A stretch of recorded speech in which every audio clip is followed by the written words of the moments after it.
AP రాజకీయాల్లో YCP వ్యవహరిస్తున్న తీరు చర్చనీయాంశంగా మారింది. దొంగే పోలీసులపై ఆరోపణలు చేస్తున్నట్లు ఆ పార్టీ వ్యవహారం ఇటీవల కాలంలో ఉంటుంది. 108 అంబులెన్స్ల వ్యవస్థ, అలాగే రాయలసీమ లిఫ్ట్ ఇరిగేషన్ ప్రాజెక్టు అంశాలపై కూటమి ప్రభుత్వంపై ఆ పార్టీ చేస్తున్న ప్రచారం ఇప్పుడు బూమరాంగ్ అవుతోంది. కూటమి నేతలు ఎప్పటికప్పుడు తిప్పికొడుతూ ఉండడంతో వైసీపీ నేతలకు చుక్కలు కనిపిస్తున్నాయి.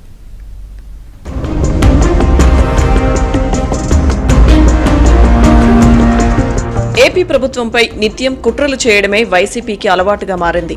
జగన్ తన సొంత మీడియా, అనుబంధ మీడియాలో ప్రభుత్వంపై చేస్తున్న తప్పుడు ప్రచారాలపై కూటమి ప్రభుత్వం ఎప్పటికప్పుడు స్పందిస్తోంది. నిజంగా పొరపాటు ఉంటే మాత్రం సరిచేసుకుంటోంది. ప్రభుత్వం అమలు చేస్తున్న సంక్షేమ, అభివృద్ధి కార్యక్రమాలతో పాటు ప్రతి విషయంలో ప్రజల సంతృప్తి స్థాయి నివేదికలను తెప్పించుకుని మరీ లోపాలను సరిదిద్దుకునే ప్రయత్నం చేస్తోంది ప్రభుత్వం. కానీ వైసీపీ మాత్రం కూటమి ప్రభుత్వ పనితీరుపై సత్యదూరంగా వండి మార్చుతోంది. ఇటీవల 108 అంబులెన్స్ల వ్యవస్థను కూటమి ప్రభుత్వం నిర్వీర్యం చేసిందని ఆరోపణలు చేస్తూ ప్రభుత్వాన్ని కార్నర్ చేసే ప్రయత్నం చేసింది. వైసీపీ తప్పుడు ప్రచారాన్ని టీడీపీ ఎమ్మెల్యేలు ఎక్కడికక్కడ ఎండగట్టారు. క్షేత్రస్థాయిలో వాస్తవాలను మీడియాకు, ప్రజలకు వివరించడంతో పాటు వైసీపీ హయాంలో 108 అంబులెన్స్ల వ్యవస్థను జగన్ ఏ విధంగా భ్రష్టు పట్టించారో సాక్ష్యాలతో సహా వివరించారు.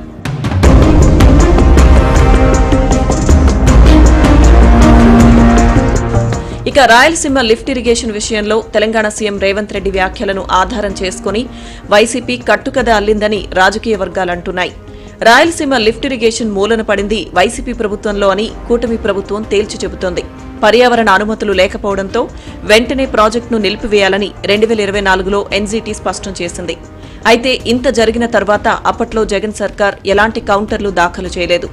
గతేడాది మార్చిలో ఏపీ జలవనరుల శాఖ ఎన్జీటీలో కౌంటర్ దాఖలు చేసింది. వాస్తవాలు ఇలా ఉంటే దీనికి పూర్తి విరుద్ధంగా వైసీపీ తప్పుడు ప్రచారం చేసి అందరినీ నమ్మించే ప్రయత్నం చేస్తుంది.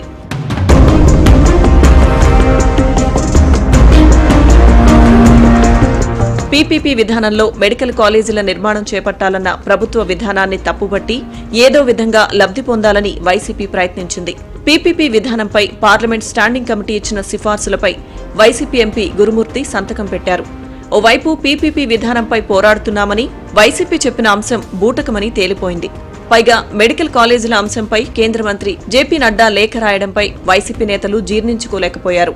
దీంతో ఈ వ్యవహారంపై వైసీపీ సైలెంట్ మోడ్లోకి వెళ్లాల్సిన పరిస్థితి వచ్చింది. ప్రభుత్వాన్ని టార్గెట్ చేస్తూ తెరపైకి తెస్తున్న వివిధ అంశాలు వారికే రివర్స్ అవుతున్నాయి.